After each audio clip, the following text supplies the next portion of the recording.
नए साल के पहले दिन हम सब लोग कुछ न कुछ अच्छा करने का संकल्प लेते हैं। जो थोड़ा ज़्यादा मोटे हैं वो कहते हैं कि मैंने वेट लूज़ करना है। कुछ लोग सीखने का प्रयास करेंगे, कुछ लोग ये कहेंगे कि मैंने भी ज़्यादा गुस्सा नहीं करना, अच्छे रिलेशन बनाने हैं। कुछ लोग अपना बैंक बैलेंस बढ़ाने का टारगेट लेते हैं। तो आज 1 जनवरी 2019 है। ऐसे ही कुछ विचार मेरे अंदर चल रहे थे। मैंने सोचा कि मैं क्या संकल्प लूं। मैं पिछले 18 सालों से डायरेक्ट सेलिंग इंडस्ट्री का हिस्सा हूं और आज मेरे पास जो कुछ भी है वो इस इंडस्ट्री की देन है। मैं अक्सर सोचता था कि इस इंडस्ट्री ने मुझे बहुत कुछ दिया, मुझे भी इसको कुछ बदले में देना चाहिए। इसीलिए एक प्रयास कर रहे हैं। इस प्रयास का नाम है चैट विद सुरेंद्र वत्स। इसमें हम डायरेक्ट सेलिंग इंडस्ट्री के सफल लोगों से मिलेंगे और दूसरे क्षेत्रों के भी वो सफल लोग जिन्होंने एक बहुत अच्छा मुकाम हासिल किया है, उनसे हम मिलेंगे, उनसे सीखेंगे और कोशिश करेंगे कि जो हम उनसे सीखते हैं उनको अपने बिजनेस में और अपने जीवन में उसको उतारेंगे। उसी उद्देश्य से आज एक विशेष मेहमान हमारे बीच में हैं। मैं उनको आपसे रूबरू करवाऊं उससे पहले मैं डायरेक्ट सेलर्स को याद दिलाना चाहता हूं कि हमारी जो ये इंडस्ट्री है ये अमेरिका की देन है। वहाँ से ये कॉन्सेप्ट आया, वहीं से कुछ कंपनियां हमारे देश में पहले आई और वहीं से लिटरेचर आया। आज ये इंडस्ट्री बहुत बड़ी बन गई है, करोड़ों लोग इस इंडस्ट्री का हिस्सा हैं और इस इंडस्ट्री में नेटवर्क मार्केटिंग के ऊपर में, डायरेक्ट सेलिंग के ऊपर में जो भी लिखा गया वो या तो अमेरिकन राइटर्स ने लिखा है या यूरोपियंस ने लिखा है। इंडिया में अगर कुछ लोगों ने लिखा तो वो ऐसे लोग रहे हैं जिन्होंने इस इंडस्ट्री को बहुत गहराई से नहीं जिया है, जिन्होंने बहुत बड़ा कुछ अचीव नहीं किया है। इसलिए हमारी इस इंडस्ट्री में एक ऐसी पुस्तक की आवश्यकता थी जिसे कोई ऐसा व्यक्ति लिखे जो इस इंडस्ट्री को बहुत गहराई से जानता है, इस इंडस्ट्री में उसने एक बड़ा लेवल अचीव किया है।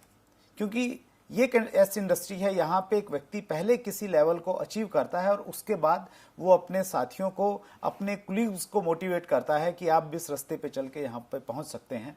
और उसी दिशा में एक बहुत शानदार ये पुस्तक मेरे हाथ में है, B a network marketing Millionaire. ये हिंदी में भी उपलब्ध है। इस किताब के राइटर श्री दीपक बजाज, जो लेखक होने के साथ साथ डायरेक्ट सेलिंग इंडस्ट्री का एक जाना पहचाना चेहरा है, बहुत बड़े लीडर हैं, बहुत बड़े अचीवर हैं। और आज के हमारे इस पहले एपिसोड में हम सब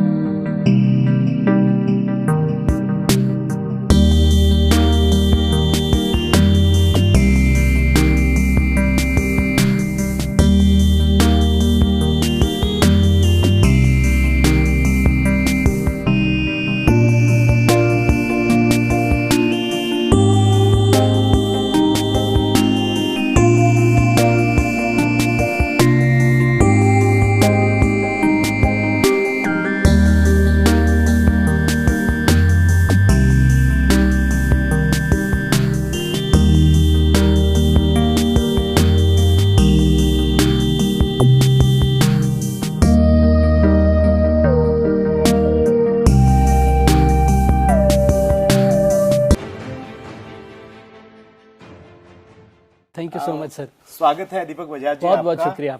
और ये किताब जब से मार्केट में आई है जी, ये मुझे इतनी अच्छी लगी। स्पेशली कल की रात की अगर मैं बातचीत करूं, मुझे आपसे मिलना था। यस। तो मैंने आधा पढ़ा हुआ था पहले और आधी मेरी बाकी थी। तो मैंने इसको पढ़ना स्टार्ट किया और रात को 2 बजे तक मैं इसको पढ़ता रहा जब तक ये फिनिश नहीं हुई। अरे वाह। तो इसने कल की मेरी नींद को हराम कर दिया था जब तक ये संपूर्ण नहीं हुई। और अक्सर हम लोगों को देखते हैं कि जब वो नावल पढ़ते हैं तो उसमें इतना इंटरेस्ट उनको आता है कि वो खाना पीना सब कुछ छोड़ देते हैं। तो मैंने पहली बार ऐसी कोई किताब देखी है जिसमें ज्ञान के साथ में रस है जो आपको बांधे रखता है। तो सबसे पहले तो मैं एक सीनियर डायरेक्ट सेलर होने के नाते पूरी इंडस्ट्री की तरफ से आपका शुक्रिया अदा करना चाहता हूं। जो रिक्त स्थान था वो आपने पूरा किया। Thank you so much sir. और हम जानना चाहेंगे कि ये आइडिया कैसे आपके दिमाग में आया कि एक किताब डायरेक्ट सेलिंग पे लिखनी चाहिए। देखिए, किताब मार्केट में आई 10 जून 2018, अभी 6 महीने पहले। आज हम 1 जनवरी में बैठे हैं और आज से करीब 6-7 साल पहले मैं एक ट्रेनिंग प्रोग्राम में शिमला में था। ओके। और एक पार्टिसिपेंट आए हमारे उस प्रोग्राम में और वो बोलते हैं कि नेटवर्क मार्केटिंग में ट्रेनिंग इतनी सिंपल और सरल हो कि उसे ना एक पेज में समराइज किया जा सके। कि क्या आप मुझे कोई एक पेज दे सकते हैं, उस एक पेज के ऊपर नेटवर्क मार्केटिंग का सार हो। तो मैंने उस दिन अपने, अभी मुझे 11 साल का एक्सपीरियंस है नेटवर्क मार्केटिंग में, तो उस दिन मैंने एक पेज के ऊपर में नेटवर्क मार्केटिंग को उतार दिया कि एक नए डिस्ट्रीब्यूटर को अगर ये एक पेज में दे दूं तो उसे उसके अलावा कुछ और जरूरत ना पड़े, तो उसकी समरी में दे दूं। बहुत बढ़िया। तो आप वो एक पेज मैंने बनाया और कई लोगों को उस पेज के माध्यम से मैंने नए डिस्ट्रीब्यूटर्स को ट्रेन किया। तो धीरे धीरे लोग क्या बोलने लगे सर कि ये जो एक पेज है ना सर, ये नेटवर्क मार्केटिंग का एक ग्रंथ जैसा बन सकता है। तो इस एक पेज को आप थोड़ा एक्सप्लेन करके लिख दीजिए। ये तो एक किताब का टेबल ऑफ कंटेंट जो पहला पेज है ना वो बन गया। तो वो 6 साल पहले जो एक ट्रेनिंग प्रोग्राम में किसी पार्टिसिपेंट के प्रोत्साहन से नेटवर्क मार्केटिंग को एक पेज में समराइज करने का प्रयास था, बाद में वही इस बुक का टेबल ऑफ कंटेंट बना। और जैसा कि आप भी अभी बात कर रहे थे और मैं आपसे सबसे ज्यादा प्रभावित हूं सुरेंद्र जी, तो इस बात से हूं कि आपने कभी अपने लिए नहीं सोच के इंडस्ट्री के लिए सोचा हमेशा। और हिंदुस्तान में नेटवर्क मार्केटिंग जिस दिशा में बढ़ रही है और जो रेगुलेशंस, गवर्नमेंट का जो रवैया बदला है, उसमें एक आदमी जिसकी सराहना जितनी की जाए वो कम है, वो आप हैं। मतलब आपने मुझे इस किताब के लिए शुक्रिया अदा किया, आज मेरे पास ये माध्यम है, तो मैं पूरी डायरेक्ट सेलिंग की तरफ से आपका शुक्रिया अदा करता हूं, आपने जो प्रयास इस इंडस्ट्री के लिए किए। बहुत बहुत धन्यवाद। और मैं भी एक नॉर्मल मिडिल क्लास फैमिली से था। नेटवर्क मार्केटिंग मेरी लाइफ में कुछ प्लान नहीं था। मैंने एमबीए किया और अपनी जॉब में व्यस्त था, फिर ये नेटवर्क मार्केटिंग बिजनेस आया। तो आज दीपक बजाज को दीपक बजाज बनाया अगर किसी इंडस्ट्री ने, तो वो है डायरेक्ट सेलिंग और नेटवर्क मार्केटिंग। और मेरी ये हमेशा से इच्छा थी कि क्यों ना इस इंडस्ट्री ने अगर मुझे नाम दिया तो क्यों ना इस इंडस्ट्री के अंदर हिंदुस्तान के लाखों करोड़ों डिस्ट्रीब्यूटर्स को कुछ वापस दिया जाए, ताकि वो भटके ना, उन्हें एक रे ऑफ लाइट, एक सही जानकारी उन्हें तुरंत हैंडी मिल जाए, उनके हाथ में पहुंच जाए। तो आप माने तो प्रेरणा वहां से मिली। और मुझे मेरी नानी सिखाती थी, जैसी नीयत वैसी बरकत। तो एक अच्छी नीयत के साथ इस किताब को लिखा, उसकी वजह से आज ये बेस्ट सेलर है और जो आपने बताया नेटवर्क मार्केटिंग में लाखों लोगों की मदद कर पा रही है। That's great sir. जब मैं किताब को पढ़ रहा था तो इसमें जो आपका इंट्रोडक्शन दिया है, तो मैंने इसमें पाया कि आप हरियाणा के एक छोटे से गांव में आपकी परवरिश हुई और गवर्नमेंट स्कूल में आपकी पढ़ाई हुई और वहां से फिर आपने कैट के बाद में आपने एमबीए किया, एक अच्छी कंपनी में आप जॉब में थे जी, एक अच्छा पैकेज था, सारी चीजें आपके पास में ठीक ठाक थी जी। तो उसके बावजूद ये सोचना, ये डिसीजन लेना कि नहीं अब ये सब छोड़ के मैंने डायरेक्ट सेलिंग में उतरना है, राइट। तो डर नहीं लगा? डर लगा था सर, सच बताऊं आपसे तो। और 1 साल भर तक मैं इस बिजनेस में आऊं नहीं आऊं कि उसकी एक दुविधा में था। और एक बार एक प्रोग्राम में जाने का मौका मिला और एक सज्जन को सुनने का मौका मिला। और जब मैं छोटा था तब से हमने फैमिली में थोड़ा पैसे की तंगी, थोड़ी एडजस्टमेंट और कंप्रोमाइज देखे थे। और मैं मेरी माँ को बहुत छोटे से बोलता था कि एक दिन मैं बड़ा आदमी बनूंगा। अच्छा। हिंदुस्तान के 16वें सबसे अच्छे कॉलेज से एमबीए कर लिया। मेरी कंपनी में सबसे छोटी उम्र के अंदर में, मैं 25 साल का था तो मैं मेरी कंपनी में रीजनल मैनेजर बन गया। क्या बात है। और सबसे अच्छे कॉलेजेस में से एक कॉलेज से एमबीए करके एक मल्टीनेशनल कंपनी में सबसे तेज ग्रोथ लेके भी एक वो जो बचपन का सपना था ना कि एक दिन मैं बड़ा आदमी बनूंगा, परिवार से पैसे की किल्लत खत्म हो जाएगी, वो सारी चीजें नजर नहीं आ रही थी कि हो पाए शायद जॉब में। और फिर जब एक पहला प्रोग्राम देखा नेटवर्क मार्केटिंग का, और फिर ऐसे लगा कि जहां पर इंसान 30 से 40 साल में शायद रिटायरमेंट तक नहीं पहुंचता ना, वहां डायरेक्ट सेलिंग 3 से 5 साल में पहुंचा सकती है अगर सिस्टम और ईमानदारी से की जाए। और मेरे को लगता था कि इस बिजनेस में मेरे को जितना डर लगता था ना, उतना आप बोलें तो कई बार स्टेटस, ईगो, डिग्री, हमें लगता था ये काम हमारे लायक नहीं है, वो सब चीजें मेंटल ब्लॉक्स थे जो रोकते थे। वो एक प्रोग्राम देखा, उन कामयाब लोगों को स्टेज पे देखा और ऐसा जाहिर हुआ कि काम मुझे मेरी जॉब में भी करना है, काम मुझे यहां भी करना है। अगर मेरे उस काम के बदले मुझे यहां ज्यादा रिटर्न्स मिल सकते हैं तो क्यों ना ईमानदारी से मेहनत करके यहां प्रयास किया जाए। तो 3 महीने मेरे अपलाइन ने जैसा बोला, आंख बंद करके पूरे समर्पण के साथ उनके हिसाब से काम किया। 3 महीने में काम जब जमने लगा तो फिर मैंने जॉब रिजाइन करके फुल टाइम इसको एज ए करियर लेने का डिसीजन ले लिया। बहुत खूब सर। अक्सर ऐसा होता है कि जब कोई भी डायरेक्ट सेलर कोई प्रोग्राम देखता है, हाँ, तो वो प्रोग्राम उसके अंदर उथल पुथल पैदा कर देता है। बिल्कुल कर देता है तो सर। वो स्टेज पे खड़े हुए व्यक्ति के साथ अपने आप को रिलेट करने लग जाता है। यस, तो वो जोश में ऐसा डिसीजन लेता है कि चलो मैं डायरेक्ट सेलिंग के साथ में जुड़ता हूँ। यस, लेकिन जब वो परिवार के साथ में बातचीत करता है या परिवार से बगैर पूछे शुरू कर देता है, तो ज्यादातर ऐसा देखा जाता है कि परिवार के लोग विरोध करते हैं या उतना ज्यादा सपोर्ट नहीं करते हैं। राइट। तो आपके साथ ऐसा कुछ रहा कि जब आप कूद पड़े वो सब कुछ छोड़ के, तो घर वालों ने ये नहीं कहा कि आप पढ़ाई लिखाई इसलिए करवाई थी कि आप ये प्रोडक्ट उठा के ऐसे लोगों को बेचेंगे? नहीं, घर वालों ने बहुत कहा सर मुझे। और इवन जब ये बिजनेस को मैं सीरियसली करने लगा और नौकरी छोड़ने की बात करने लगा तो घर पे एक छोटी पंचायत जैसी हुई। अच्छा। वो रिश्तेदार आए जो मेरी शादी पे भी शायद नहीं आए थे, और कुछ बातें ऐसी भी कही उन्होंने जो शायद मैं इस कैमरे तक कह भी नहीं पाऊंगा। मेरी एक मौसी मुझे यहाँ तक बोली कि ये कुछ चुड़ैल उड़ेल या ऊपरी बला का साया है, इसका झाड़ा बड़ा कराओ तो ये ठीक हो जाएगा। सर आप खुल के बोलिए, क्योंकि हमारे जो व्यूअर्स हैं और जो डायरेक्ट सेलर्स हैं, तो वो कई बार उन चीजों से बड़े हताश निराश होकर छोड़ देते हैं, उनको प्रेरणा मिले। तो आप बता दीजिए जो बोला सर। देखिए, अगर मैं आपसे बोलूं ये सारी बातें, तो पहले तो मुझे भी यकीन नहीं था, तो पूरी बातें तो मैंने भी घर पे नहीं बताई और काम करना शुरू किया, थोड़ा थोड़ा प्रयास शुरू किया। और इस बिजनेस में मेरे साथ क्या हुआ, मेरी पहली मीटिंग जो हुई उसमें मैंने मेरे 40 दोस्त बुलाए थे जी। अच्छा। और ये जो 40 दोस्त थे, ये वो थे जो मेरे लिए कॉलेज में जब झगड़ा होता था तो चेन वेन हॉकी वॉकी लेके आते थे और मेरे लिए जान दे सकते थे और ले सकते थे। और उस मीटिंग में 40 लोगों को 4 बजे मैंने आमंत्रित किया था। 6:15 बजे उसमें से 2 लोग आए थे। अच्छा, ओके। 6:15 बजे में से सिर्फ 2 लोग आए? पहली मीटिंग थी सर ये मेरी। सिरसा में मैंने होटल जय विलास में ये मीटिंग करी थी। ओके। और 2 लोग आए और वो भी ये पूछते मुझे आके कि अगर तुम्हारा कार्यक्रम खत्म हो गया हो तो अपने शाम के कार्यक्रम पे चलें। अच्छा, राइट। ये मेरी पहली मीटिंग थी। हाँ। दूसरी मीटिंग इससे भी खतरनाक रही। उसमें मैंने 70-80 लोग बुलाए थे। गुड़गांव में सेक्टर 14 केक कैसल एक केक बेकरी शॉप थी, उसकी बेसमेंट में बुलाए थे और वहां भी ये सेम आलम मेरे साथ में था। राइट। और पहली 2 मीटिंग के बाद तो एक बार को मैं भी हताश हो गया कि मुझे भी ये काम छोड़ देना चाहिए। लेकिन क्योंकि एक प्रोग्राम देख चुका था, क्योंकि 2 दिन अपलायंस के साथ में रह चुका था, तो अंदर से एक आवाज आती थी कि काम तो यहां से बन सकता है। और शुरुआती दिनों में मैं आपसे बोलूं, कुछ लोग मुझे मिलते हैं और वो बोलते हैं कि कभी कभी मुझे लगता है मैं ये काम छोड़ दूं। तो पहले 2-3 महीनों में तो हफ्ते में शायद 3 बार ऐसा होता होगा कि मुझे भी लगता था कि मुझसे ये काम शायद नहीं हो पाएगा, इतनी ना क्यों सुने। और पहले कुछ महीने तो सर लाइफ ऐसी हो गई थी कि 9 से 6 तक एक लाइफ, जिसमें मैं 4 स्टेट्स का रीजनल मैनेजर हूं। लोग अपॉइंटमेंट लेके मेरे पास आते हैं। अच्छा। 6 बजे के बाद एक अलग तरह की लाइफ, जिसमें जो अपॉइंटमेंट देता है वो घर से भाग जाता है। राइट। और पहले कुछ हफ्ते अगर मैं आपसे बोलूं, मेरी wife she was a scientist with government of India, मैं रीजनल मैनेजर था। और जब शाम को दोनों 7-7:30 बजे अपने अपने ऑफिस से वापस आके प्लान समझाने लोगों को जाते थे, तो और जब 4-4, 6-6 लोग एक साथ लगातार एक रो में आपको मना करते हैं तो बहुत मुश्किल था लेना।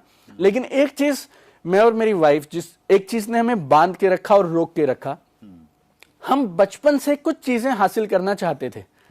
और जब जब हमें लगता था कि हम ये काम छोड़ दें, और जब जब हमारे रिश्तेदार जिनकी मैं आपसे बात कर रहा था, और जब मेरी मौसी ये बोली इसका झाड़ा करवा दो, या मेरे एक मामा मुझे बोलते हैं कि तुझे शायद पैसे की कदर नहीं है, तेरे मम्मी पापा को रिटायरमेंट पे जितनी तनख्वाह मिलेगी उतने से ज्यादा पैसे तू आज लेता है, तुझे इस दिन के लिए बड़ा किया था, तू घर घर जाके अब साबुन शैम्पू सामान सब बेचा करेगा। तो एक चीज जो मुझे और मेरी वाइफ को लगती थी, हमें लगता था कि अगर हम ये छोड़ देंगे तो फिर हम करेंगे क्या। और इस बिजनेस को छोड़ने का मतलब था अपने सपनों को छोड़ देना। बहुत खूब। और हम अपने सपनों को किसी भी कीमत पे छोड़ने को तैयार नहीं थे। इसके लिए हम अपना स्टेटस, डिग्री, ईगो, क्वालिफिकेशन, वो सबको एक साइड में रखा। और देखिए, जिंदगी में सिर्फ मेरे साथ नहीं है, ये रामायण महाभारत के समय से होता है। रामायण में दशरथ जी का राज्य बहुत अच्छा था, तीनों रानियां बहुत अच्छे से रह रही थी, चारों भाई अच्छे से रहते थे। एक मंथरा बोल के एक कैरेक्टर आया, उसने कैकेयी को कुछ कह दिया, और वो कैकेयी ने एक गलत आदमी की बात सुनना, एक गलत इंसान की वो एडवाइस मान ली, और वो सारा राम राज्य सब बिखर गया। ऐसे ही महाभारत में वो भाई सब आपस में कौरव पांडव अच्छे से खेलते थे, शकुनी बोल के एक कैरेक्टर आए, उन्होंने कुछ दुर्योधन को कहा और उन्होंने सुन ली। देखिए, जिंदगी में सबके साथ ये पड़ाव आएगा जब आपको चुनना पड़ेगा आप किसकी सुने। और 100 में से 99 लोग जो इस बिजनेस से बाहर हो जाते हैं, उनके पीछे एक वजह ये रहती है कि वो गलत सलाहकार चुन लेते हैं। मतलब आप ये कह रहे हैं कि हर व्यक्ति की जिंदगी में शकुनी भी है, मंत्रा भी है, हमें उनसे थोड़ा पहचानना पड़ेगा और बच के और रहना। एक अपलाइन भी है। अब आपको चुनना है ओके कि किसको चुने और किसकी सुने। और मेरे को एक चीज और मेरे अपलाइन ने उस समय में बताई, शायद हमारे दर्शकों के काम आ सके, कि जिंदगी में 2 चीजें हैं जिस पे लोग निर्णय लेते हैं। एक है फैक्ट्स एंड फिगर्स, तथ्य और सच्चाई, और दूसरे हैं ओपिनियन, जिसको बोलते हैं राय। राय दी जाती है घर पे सोफे पे बैठ के, टीवी के सामने कुरकुरे पॉपकॉर्न खाते हुए। लोग बोलते हैं सचिन को ये बॉल ऐसे नहीं खेलनी चाहिए थी, मोदी जी को ये काम नहीं करना चाहिए था, वैसे विराट कोहली अगर ये ना करता तो बहुत अच्छा खेल लेता। राइट, उन्होंने जिंदगी में कभी बल्ला पकड़ा या नहीं पकड़ा मुझे नहीं मालूम, लेकिन राय दे दी। तो ये जो लोग हमारे चारों तरफ ये राय देते हैं ना, ये काम नहीं चलेंगे, ये उनकी राय है। राय चंदों से सावधान रहें। और मेरा अपलाइन, जब भी हमारे अपलाइंस ये बोलते हैं कि ये काम चलेंगे, ये उनकी राय नहीं है, उनके पास इस बात का प्रमाण है और ये काफी सालों से इस काम को कर रहे हैं। और जब ये लोग राय के और राय चंदों और सलाहकारों के हिसाब से निर्णय लेते हैं, वहां पे गलती हो जाती है सर। तो अगर सही सलाहकारों को चुने और तथ्यों और सच्चाई के हिसाब से डिसीजन लें, मेरी समझ के हिसाब से ये बिजनेस से अच्छा बिजनेस दुनिया में है नहीं, और आप कभी बिजनेस से बाहर नहीं जाएंगे। आपकी बात से ये निकल के आ रहा है कि अगर कुछ यंगस्टर्स हैं जिन्होंने पढ़ाई के साथ इसे शुरू किया है, या उन्होंने पढ़ाई छोड़ के इसके विजन के साथ इसको शुरू कर दिया है, तो उन्होंने कोई गलत निर्णय नहीं लिया है। बिल्कुल। और उनके अड़ोसी पड़ोसी और रायचंद मना कर रहे हैं तो बिल्कुल घबराने की जरूरत नहीं है। बिल्कुल घबराने की बात नहीं। चलते रहेंगे तो यहाँ पे सक्सेस हो जाएंगे। वो यहाँ पे सक्सेस होंगे और उसके अलावा जिंदगी में करियर में भी सक्सेस होंगे।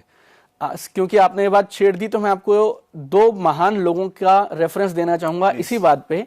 एक है अपने डोनाल्ड ट्रंप साहब, जो अमेरिका के करंट प्रेसिडेंट हैं। दूसरे रॉबर्ट टी कियोसाकी साहब, जो एक बहुत बड़े जाने माने इन्वेस्टर्स हैं, ऑथर हैं, एजुकेटर हैं, और इन दोनों ने किताब लिखी है मिडास टच। आप मिडास टच में अगर पढ़ें तो रॉबर्ट टी कियोसाकी और डोनाल्ड ट्रंप ये बोलते हैं कि जिंदगी में हर इंसान को कुछ साल नेटवर्क मार्केटिंग जरूर करनी चाहिए। चाहे आप स्टूडेंट हैं, आप हाउसवाइफ हैं, आप जॉब करते हैं या अपना बिजनेस करते हैं, 2 से 3 साल की ये नेटवर्क मार्केटिंग करना, ये तजुर्बा आपको एक बेहतर और कमाल का इंसान बना देगा। बहुत अच्छी बात आपने कही दीपक जी। हम लोग जब अमेरिका की बातचीत करते हैं, चूंकि इंडस्ट्री वहां से शुरू हुई जी, हम देखते हैं विल क्लिंटन के बहुत सारे वीडियोस हैं जिसमें वो अपने नागरिकों को ये कह रहे हैं कि आप डायरेक्ट सेलिंग इंडस्ट्री में आइए। डोनाल्ड ट्रंप साहब की बात आपने की जी। तो क्या कभी ऐसा होगा हमारे देश के प्रधानमंत्री बोलेंगे लोगों को कि भाई अगर आपने भारत को सोने की चिड़िया बनाना है, हमें महाशक्तिशाली बनना है, स्पेशली आर्थिक जगत में, बिल्कुल तो डायरेक्ट सेलिंग में आना चाहिए? आपको लगता है ऐसा दिन आएगा? ऐसा दिन आएगा और बहुत जल्दी आएगा। इसके प्रमाण ऑलरेडी हमें देखने को मिल रहे हैं। अगर आप फिक्की की वेबसाइट पे जाएं और उनकी रिपोर्ट्स हैं कुछ, अगर आप उन रिपोर्ट्स को स्टडी करें तो उसमें एक रिपोर्ट है डायरेक्ट 2017 या डायरेक्ट 2017 या 16, इन दोनों में से एक रिपोर्ट है जिसमें वो ये बोलते हैं, उस रिपोर्ट का टाइटल ही अपने आप में बहुत प्रेरणा देने वाला है। वो बोलते हैं contribution of direct selling in building India. और वो रिपोर्ट करीब 45 पेज की रिपोर्ट है, और फिक्की अपने आप में करीब 90 साल से पुरानी संस्था है। और अगर फिक्की ने इस रिपोर्ट को अपनी वेबसाइट पे 40 पेज की रिपोर्ट को रखा है, और उसमें ये साफ साफ आंकड़ों के साथ बताया गया है कि डायरेक्ट सेलिंग ने किस तरह से make in India, startup India, skill India, women empowerment और डिजिटल इंडिया, ये 5 गवर्नमेंट के प्रयासों को नेटवर्क मार्केटिंग और डायरेक्ट सेलिंग किस तरह से मदद कर रही है, वो अपने आप में काबिले तारीफ है। और जब फिक्की जैसी नामी संस्थाएं जो इंडस्ट्री के एक तरह से बोले इंडस्ट्री की आवाज हैं, they are called voice of the industry, right, अगर उनके वेबसाइट पर और उनके माध्यम से इतनी जबरदस्त रिपोर्ट्स पेश करी जा रही हैं, प्लस फिक्की और केपीएमजी की एक और रिपोर्ट है जो डायरेक्ट 2016 में थी, और वो बोल रहे हैं कि 2025 आते तक हिंदुस्तान में 1,80,00,000 लोग डायरेक्ट सेलिंग करेंगे। अच्छा, तो 2025 में अगर इतने बड़े अनुमान लगाए जा रहे हैं कि 1,80,00,000 भारतीय ये बिजनेस करेंगे, तो ये तो बात आप मानिए कुछ दिनों में हमें रोज हमारे नेता और हमारे देश के जो लीडर्स हैं वो ये बात बोलते हैं मिलेंगे कि भारत को सोने की चिड़िया बनाने में डायरेक्ट सेलिंग सबसे अहम और महत्वपूर्ण भूमिका जरूर निभाएगी। बहुत खूब दीपक जी। फिक्की से मैं बहुत क्लोजली जुड़ा हूं। फिक्की ने एक बॉडी बनाई है, FICCI direct selling force. FICCI direct selling force, वो उसमें एसोसिएशंस हैं, इंडस्ट्री के लोग हैं और डिपार्टमेंट के लोगों को वो लोग उसमें आमंत्रित करते हैं।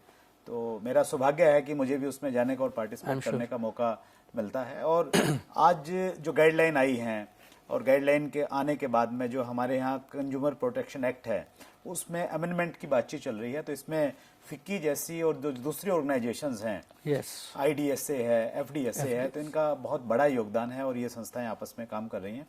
हम उम्मीद करते हैं कि एक दिन ऐसा आएगा कि हमारे प्रधानमंत्री इस बारे में बोलेंगे, जरूर बोलेंगे। लेकिन इस विजन के साथ आज हमें काम करना चाहिए 100%। अगर हम ये उम्मीद करते रहेंगे कि जब वो बोलेंगे तब हम करेंगे तो शायद हमें बहुत ज्यादा कुछ उस समय शायद नहीं मिलेगा जो आज हमें मिल सकता है।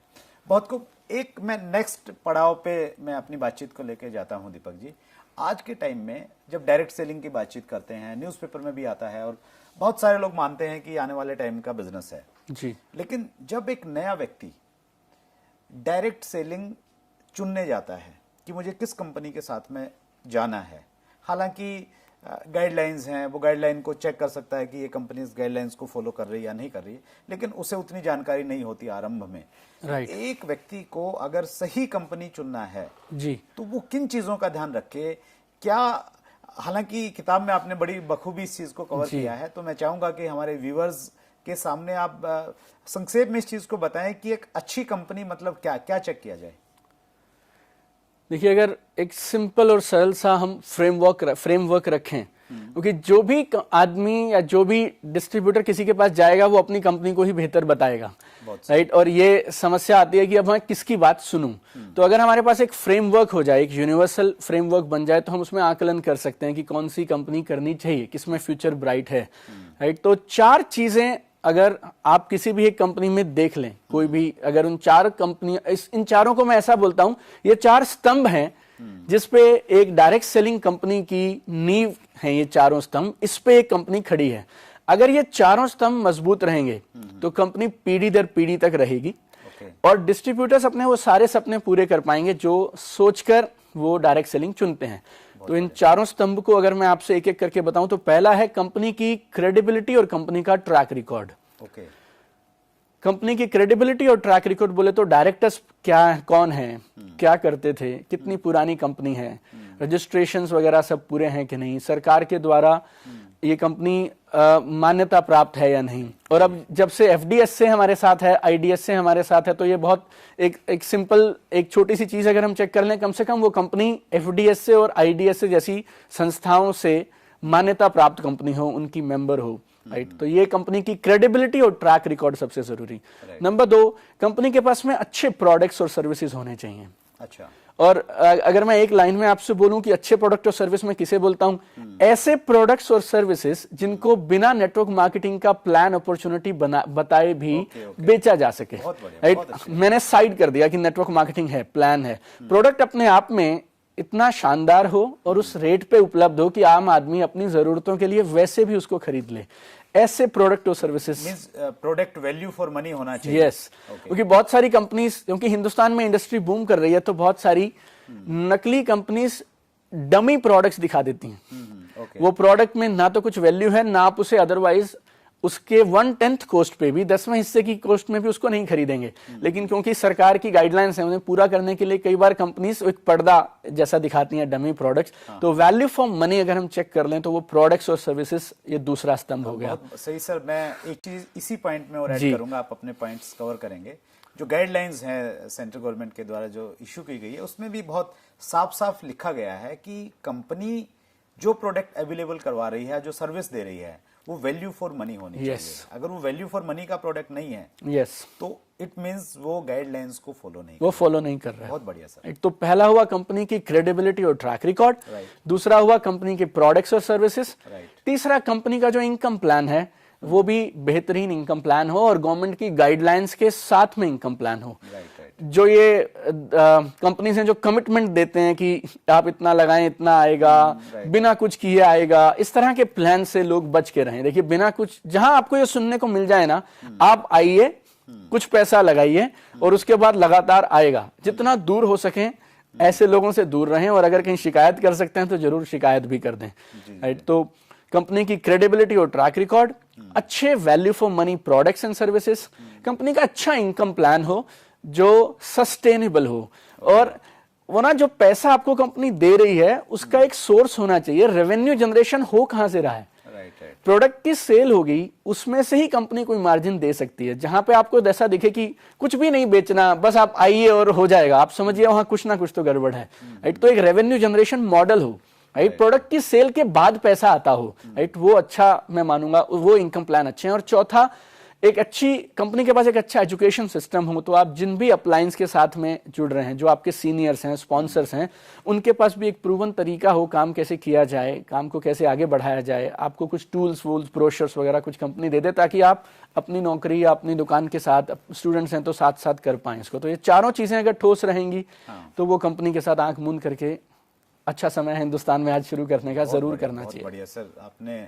गाइडलाइंस को 4 शब्दों में बहुत अच्छे से आपने समअप किया, ये बहुत अच्छी चीज है। दीपक जी, अगर किसी व्यक्ति ने कंपनी चुन ली है, आपने जो पैरामीटर्स बताए उसके अनुसार, और उसने काम करना शुरू किया है जी, लेकिन जो उसने सोचा था कि इतने दिन में मुझे ये चीजें अचीव हो जाएगी, कार आ जाएगी, बंगला आ जाएगा, राइट, वो उसे जब अचीव नहीं होता है, राइट, तो फिर अंदर से उसको डर भी लगता है, वो कई बार निरुत्साहित हो जाता है।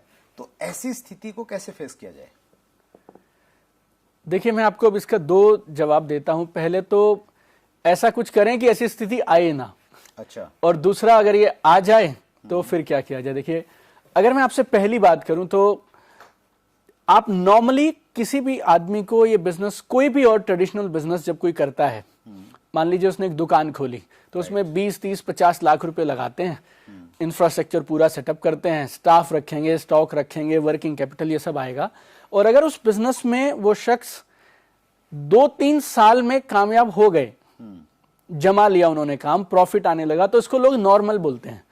और लोगों को लगता है पहले 6-8 महीने तो जी सीखने में लगते हैं, राइट, और लाखों रुपए लगा के सीखने में लगते हैं, राइट। उसके बाद धीरे धीरे नो प्रॉफिट नो लॉस, और धीरे धीरे फिर प्रॉफिट आएगा। नॉर्मल ट्रेडिशनल दुकानदारी में और बिजनेस में 2 से 3 साल में सेट होने को लोग अच्छा मानते हैं, और लोगों को ऐसी उम्मीद है कि ये बहुत अच्छी चीज है।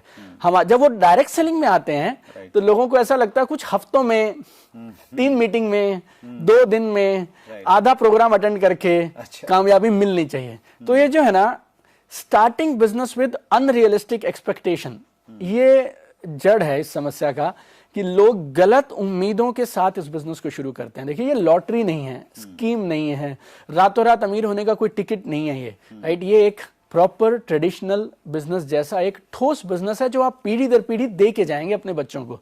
और अगर इतनी शानदार इमारत आपको बनानी है तो उसकी बुनियाद तो देखिए आपको रखनी पड़ेगी, और कुछ समय तो लगेगा ही। इसको हम यूं समझे कि अगर कोई व्यक्ति जी आपको प्रलोभन दे रहा है, किसी व्यक्ति को प्रलोभन दे रहा है कि जी आप आ जाइए, 2 महीने में ये हो जाएगा, 3 महीने में ये कुछ बन जाएगा, तो ऐसे लोगों की बातें में नहीं आए, मतलब वो सही नहीं बोल रहा है। 100% सर, ऐसा कोई लोग बोल रहे हैं तो आप दूर रहिए।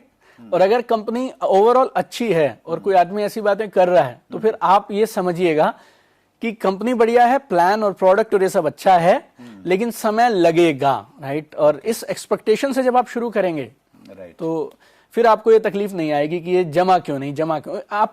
आप नौकरी के लिए भी तो एक इंजीनियर देखिए 4 साल की बीटेक करेगा, उसके बाद 2 साल एमटेक करेगा, और उसके बाद कहीं 20, 30, 40 हजार रुपए मिलते हैं। यहाँ इस बिजनेस में कम से कम आप नौकरी के साथ, दुकान के साथ साथ करीब 6-9 महीने बने रहिए, सीखिए, और जब आप सीख के करेंगे तो अपने आप काम चल जाएगा।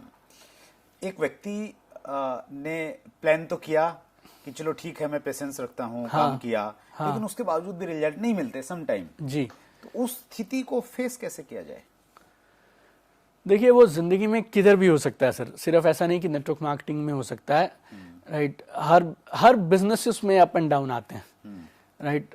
आज से 10 साल पहले कंप्यूटर हार्डवेयर की ट्रेड के अंदर में जो मार्जिन थे, आज अगर मार्जिन आप कंपेयर करें तो कोई कंपैरिजन ही नहीं है। आज जब मोबाइल्स आए थे तो एक एक मोबाइल पे शायद 2-2 हज़ार रुपए बचते थे, आज 200 रुपए के अंदर में मोबाइल का मार्जिन आ गया सर। तो हर इंडस्ट्री में टफ टाइम आता है, but tough times never last, tough people do last. I mean ये समय है, परीक्षा का समय है, और हर कामयाब इंसान परीक्षा के दौर से गुजरता है। आपने अपने समय में परीक्षा दी होगी, मैं मेरे समय में परीक्षा से निकला हूं। मतलब मैंने भी एक ऐसा समय देखा था जब करीब 9 महीने का समय मुझे याद है, अक्टूबर नवंबर 2008 से और अगस्त 2007 से अगस्त 2008 तक का समय था। एक 9 महीने, मतलब मेरे पास में एवरेज क्वार्टरली बैलेंस जो 5,000 रुपए का रखना होता है वो मेरे अकाउंट में कभी नहीं रहे। राइट। और मेरे क्रेडिट कार्ड ऊपर तक फुल थे, मेरी गाड़ी का इंश्योरेंस तक मैं नहीं करवा पाया था, और महीने में 20 दिन मैं रात को ट्रैवल करता था, और इसलिए करता था क्योंकि होटल में रुकने के पैसे नहीं थे। राइट। लेकिन वो समय से जब आप निकलेंगे, उसके बाद सबके लिए भगवान ने एक शानदार फ्यूचर प्लान करके रखा है। तो हौसला रखें, वो एक टेस्टिंग का समय है। राइट। कई बार जब मैं कई दिनों तक मुझे कुछ नहीं मिलता था ना, और मैं घर रात को लौटता था तो मेरी वाइफ पूछती थी कैसा रहा आज का दिन, तो मैं उसे बोलता था today was a character building day. अच्छा, आज चरित्र निर्माण का दिन था। और वो समझ जाती थी कि आज इसे पैसे नहीं मिले, लेकिन आज ये अपने विजन और अपने ड्रीम के लिए मेहनत करके आया है। तो मैंने भी कैरेक्टर बिल्डिंग डेज देखे हैं, आपने भी देखे हैं, और अब लोगों की बारी है। अगर बहुत अच्छी आपने बातचीत की। एक बहुत बड़ा नाम है हमारी इंडस्ट्री में, अभी वो इस दुनिया में नहीं है, जेट श्री सतीश पंडित। तो उनकी बहुत सारी ऑडियो वीडियोस यूट्यूब पे अवेलेबल हैं। तो मैंने उनको सुना, वो ये कहते हैं कि अगर आपको संघर्ष करना पड़ रहा है, दूसरे लोगों से ज्यादा टाइम लग रहा है अचीवमेंट में और अपना लेवल प्राप्त करने में, तो जिस दिन आपका सम्मान किया जाएगा, और जब आप स्टेज से बोलेंगे कि मैंने इतनी मेहनत की, इतने दिन लग गए मुझे यहां तक पहुंचने में, मेरे पास फाइनेंशियली ये सिचुएशन थी, घर वालों ने ये विरोध किया, लेकिन मैंने हिम्मत नहीं हारी, इसलिए यहाँ पे हूँ। तो कहते हैं कि सबसे ज्यादा तालियां उसी के लिए बजेंगी, सबसे ज्यादा ऑटोग्राफ उसी से लिए जाएंगे। तो हम ये माने इस चीज को कि अगर संघर्ष हो रहा है तो ये मान के चलें, सम्मान भी बड़ा होगा। 100% सर, 100% सर। रतन टाटा साहब ने एक बार किसी इंटरव्यू में कहा था कि ईसीजी जो है, जो हमारे हार्ट की सिचुएशन बताती है, उसमें लाइन अगर ऊपर नीचे हो रही है तो समझ लो आदमी जिंदा है। जैसे वो लाइन स्ट्रेट हो गई तो समझिए कुछ नहीं बचा। तो लाइफ में चैलेंजेस आएंगे, बट हमेशा विश्वास रखें कि सक्सेस में be delayed but success will not be denied. I mean एक दिन कालियों का शोर तालियों की गूंज में बदलेगा, लेकिन उस एक दिन का बस हमें इंतजार करना है और उसके लिए तपस्या जारी रखनी है। चलिए, बहुत खूब सर। आपकी जो बुक है, वैसे तो इसका हर एक लाइन, हर एक पॉइंट बहुत अल्टीमेट है। इसमें जो सेकंड आपका चैप्टर है, principles to give foundation to your business ji, इसमें आपने 20 पॉइंट बताए हैं। हर पॉइंट बहुत लाजवाब है, लेकिन आजकल थोड़ा फास्ट जमाना है, स्पेशली यूट्यूब के जो हमारे व्यूअर्स हैं, राइट, तो उनके पास में टाइम बिल्कुल नहीं रहता। बिल्कुल। तो मैं ये चाहता हूं इन 20 पॉइंट में से 3 ऐसे पॉइंट जो आपको लगता है कि ये बहुत इंपॉर्टेंट हैं जी, वो आप प्लीज शेयर कीजिए। राइट। देखिए, वैसे तो ये 20 के 20 जरूरी हैं, लेकिन अगर आप मुझसे पहले 3 पूछें तो मैं पहली बात बोलूंगा कि सिस्टम से काम करें। राइट। और मैंने एक शब्द इस्तेमाल किया इस किताब में भी कि 100% सबमिशन टू द सिस्टम। बोले तो सिस्टम को समर्पित हो जाएं। राइट। इंसान बड़ा नहीं है, सिस्टम बड़ा है। कई बार मैं लोगों को एक उदाहरण देता हूं कि एक होता है थर्मोमीटर, एक होता है थर्मोस्टैट। अब ये थर्मोमीटर क्या कर सकता है? थर्मोमीटर बता सकता है कि टेम्परेचर कितना है, लेकिन टेम्परेचर को ये बदल नहीं सकता है, कंट्रोल नहीं कर सकता है। थर्मोस्टैट ये वाला काम कर सकता है। राइट। और थर्मोस्टैट क्या है? System is a thermostat. Right. तो डॉक्टर आप डॉक्टर हैं तो उसका अपना तरीका है काम करने का, लॉयर का अपना है, सीए का अपना है, वकील का अपना है, और नेटवर्क मार्केटिंग और डायरेक्ट सेलिंग का अपना है। तो आप जिस भी बैकग्राउंड से आए हैं, उस बैकग्राउंड को एक बार परे रख के नेटवर्क मार्केटिंग के स्टूडेंट बन जाएं। और पहला प्रिंसिपल अगर मैं आपसे कहूं तो सिर्फ एक ही है कि नेटवर्क मार्केटिंग के सिस्टम को सरेंडर करके नेटवर्क मार्केटिंग के सिस्टम के हिसाब से काम करें। मतलब मैं अगर एक डॉक्टर हूं तो डॉक्टर वाली जो पढ़ाई और जो मैंने सीखा है, हाँ, उसको छोड़ के, उसको परे रख के, हाँ जी, तो काम करना है। 100% सर होगा। दूसरा अगर मैं आपसे बोलूं तो प्रोग्राम्स और इवेंट्स जो हैं वो इस बिजनेस की क्या बोलूं मैं आपसे, ऑक्सीजन आप समझिए। ये बिजनेस सिर्फ प्रोग्राम टू प्रोग्राम चलता है। अच्छा। तो आप जिंदगी में बाकी सब करें, प्रोग्राम्स मिस ना करें। अच्छा, मीटिंग्स, फंक्शन, सेमिनार्स, ट्रेनिंग्स, ये आप समझिए हमारी लाइफ लाइन है इस बिजनेस की। तो जो मैं कई बार आपसे अगर खुले शब्दों में बोलूं तो जो हॉल में है वो बिजनेस में है। That's great. राइट, आप ट्यूशन कितनी अच्छी पढ़ लो लेकिन स्कूल छोड़ के नहीं पढ़ सकते। लेकिन प्रॉब्लम ये है सर, हॉल में लाए कैसे लोगों को? उसके तरीके किताब में लिखे हैं। अच्छा, उसके लिए उसको पढ़ना पड़ेगा। राइट, तो ये दूसरी बात सर। और तीसरी मैं बोलूंगा, ये ना बिजनेस में एक शख्स है जो हमेशा आपका भला चाहता है। वो हो सकता है आपसे उम्र में छोटा हो सकता है फाइनेंशियल पोजीशन में आपसे छोटा हो सकता है तजुर्बे में छोटा हो, उसकी बात आप जरूर माने, और वो है आपके अपलाइन। अच्छा, राइट, तो अपलाइन एक ऐसा शख्स है जो इस बिजनेस में कभी आपका बुरा नहीं चाहेगा। तो आप जहां भी हैं, जिस भी पोजीशन में हैं, एक आदमी के साथ कांस्टेंट टच में रहें और कांस्टेंट सबमिशन में रहें, वो है आपके अपलाइन। तो ये तीन चीजें अगर आप प्रिंसिपल्स रखेंगे, राइट, 100% सिस्टम को फॉलो करें, प्रोग्राम्स में बने रहें, सब प्रोग्राम्स में बिना शर्त के बने रहें, और तीसरा अपलाइन के साथ में पूरा समर्पण में और पूरे कांस्टेंट कम्युनिकेशन में रहें, तो अच्छे मजबूत बिजनेस बनाया जा सकता है बुनियाद के साथ। बहुत खूब सर, बहुत सारी चीजें आपने बताई। दीपक जी, इस इंडस्ट्री में लोग जब कामयाब हो जाते हैं, उनको अचीवमेंट मिल जाती है, लोगों का प्यार मिलता है, तालियां मिलती हैं, लोग लाइन में लग के उनसे ऑटोग्राफ लेते हैं। हाँ, तो ऐसी टाइम में हम देखते हैं कि बहुत सारे लोगों का एटीट्यूड चेंज हो जाता है। राइट, वो जो कामयाबी का नशा सिर पे चढ़ता है, राइट, तो उसको कैसे कंट्रोल किया जाए?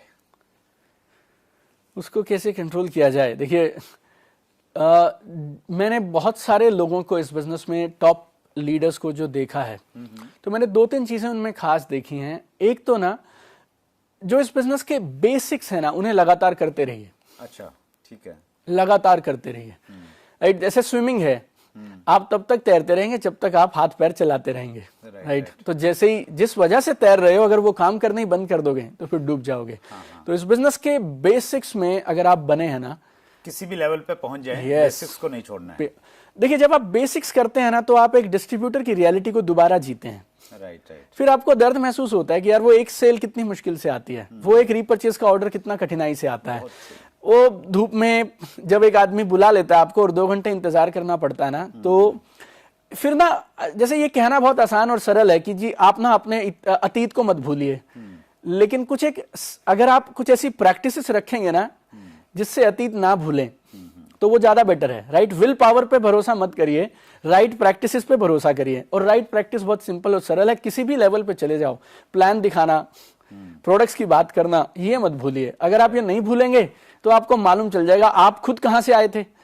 और वो जो आदमी एक 2-2 सेल लेके आ रहा है ना, फिर वो आप एरोगेंस से डील नहीं करेंगे, आप उसे सेल की रिस्पेक्ट करेंगे आप।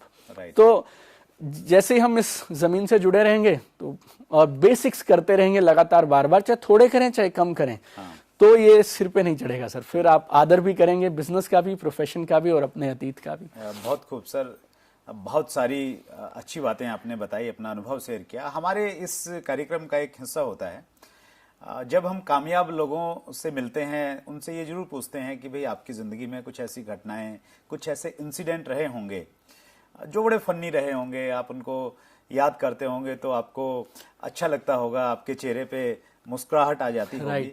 तो ऐसा कुछ रहा होगा आपकी जिंदगी में?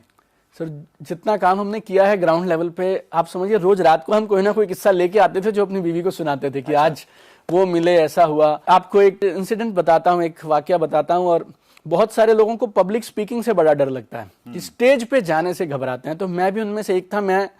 मेरी पूरी बॉडी कांपा करती थी, तो मुझे किसी ने समझाया कि ना तुम आईने के सामने खड़े होके और थोड़ा अपने आप को सेल्फ टॉक करो। अच्छा, राइट, कि भाई जैसे होटल में प्रोग्राम है और आप बाथरूम में जाके होटल के, तो ये बोले कि आज मैं कमाल करूंगा, मैं तैयार हूं इसके लिए, आज का प्रोग्राम कमाल का जाएगा, ये सब। अच्छा, तो जी मेरा पहला प्रोग्राम था और मुझे स्टेज पे जाना था, और मैं यही टेक्निक अप्लाई करने के लिए पहुंच गया। और मैं बाथरूम में पूरी ताकत के साथ ये बोलना मैंने चालू किया आईने के सामने की, अच्छा, दीपक बजाज तुम कमाल हो, तुम आज जो भी करोगे वो बेशुमार होगा और जब लाजवाब होगा, लोग तुम्हारी तारीफ करेंगे, कई लोगों की जिंदगी में परिवर्तन आएगा। तो मैं ये बोल रहा था, पीछे से एक लेडीज आई। अच्छा, वो कह रही है दीपक बजाज तुम आज कमाल करोगे, तुम कॉन्फिडेंट हो, सब कुछ बहुत शानदार है, अच्छा, लेकिन ये लेडीज टॉयलेट है। रियली? जी। अच्छा। तो वो नर्वसनेस इस कदर थी कि ये सारी जो बातें थी, मैं उस लेडीज टॉयलेट में था। अब भी कभी मैं किसी भी प्रोग्राम से पहले जब बाथरूम में एक लास्ट टॉयलेट में जाता हूँ तो वो आईने में खुद को देखता हूँ तो वो आवाज पीछे से आ जाती है और मैं चेक कर लेता हूँ कि मैं सही जगह पे हूँ या नहीं। बिल्कुल सही कहा। मुझे भी अच्छे से याद है कि जब मैं इस इंडस्ट्री में आया तो मैं अपने शहर का होस्ट था, तो होस्ट के नाते मुझे मेरी अपलाइन ने बताया कि भाई आपका ये काम है, आप प्रोग्राम की शुरुआत करवाओगे जी, और शुरुआत में अपना नाम बताओगे और जो मेन स्पीकर हैं उनको आप स्टेज पे इनवाइट करोगे। ओके। तो मैंने कहा सर मैं नहीं कर पाऊंगा। बोले 1-1.5 मिनट लगेगी सारी की सारी, तो ये बिल्कुल आसान है। मैंने कहा चलो ठीक है सर। तो मैंने सर रात को घर पे अपनी पत्नी को बोला, मैंने कहा मैं बोल रहा हूँ आप सुनो। और मैंने खूब रिहर्सल करी, मेरा नाम सुरेंद्र वत्स है और आज हमारे चीफ गेस्ट फला फला व्यक्ति हैं, आप तालियों के साथ उसका स्वागत कीजिए। मैंने कम से कम 50 बार उस लाइन को रिपीट किया जी, और स्टेज पे गया। पहला मेरा मौका था जिंदगी में। राइट। और जैसे ही मैं गया, माइक मेरे हाथ में दिया, मैं बिल्कुल ब्लैंक हो गया, मैं कुछ नहीं भूल पाया। और मेरे जो प्लाइन थे वो समझ गए, तो उन्होंने उस चीज को पकड़ा और वो स्टेज पे आए और मेरी पीठ थपथपाई और मेरे साथ में खड़े होके उन्होंने जो स्पीकर थे उनको स्टेज पे बुलाया। राइट। और मैं ये आपके साथ भी इस इंडस्ट्री का पार्ट है कि इस इंडस्ट्री का पार्ट मैंने ऐसे भी दिन देखे कि सामने 1 लाख लोग बैठे हैं। एक प्रोग्राम था जिसमें 1.5 लाख लोगों को हम लोगों ने एड्रेस किया। तो ये इस इंडस्ट्री का पार्ट है। बहुत खूब। और कोई ऐसी घटना जो आपको रोमांचित करती है और आपको ये लगा हो कि यार मेहनत तो ठीक है, लेकिन ऐसी चीजें और ऐसी घटनाएं अगर हैं इस इंडस्ट्री में रहने की वजह से, तो ये काम नहीं छोड़ना चाहिए। सर मैं क्या बोलता हूँ, पहले जब आप हर घर में ना आपको कॉमेडी मिलेगी। यस। आप राइट एटीट्यूड के साथ जाइए, आपको कोई कॉमेडी सर्कल या कॉमेडी के सीरियल्स देखने की जरूरत नहीं पड़ेगी। राइट, मतलब लोगों के पास कुछ नहीं है लेकिन बोलेंगे बहुत कुछ। लाइक एक बार मैं किसी के घर पे गया और हम काफी देर से इंतजार कर रहे थे। उनकी वाइफ किचन में खाना बना रही है, छोटा बच्चा था और हमने हस्बैंड को प्लान दिखाना था। तो मैं और मेरे साथ एक एसोसिएट थे और हस्बैंड आए और बच्चा रोए जा रहा है, परेशान हो रहा है। मैं बोल रहा है मम्मी मुझे टीवी देखना है, कार्टून देखना है, कार्टून देखना है, कार्टून देखना है। और ये जो शख्स थे ये हमें 3 दिन से नहीं मिल रहे थे और ये बोल रहे थे मैं जिंदगी में बहुत कामयाब हूँ, मुझे बिजनेस की जरूरत नहीं है, right, I am satisfied, we don't need this business.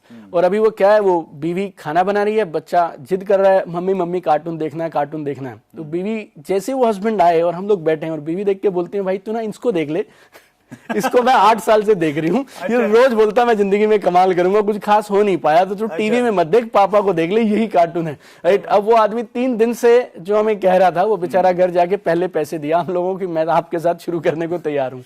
अच्छा, बहुत खूब सर, बहुत सारी चीजें आपने शेयर की।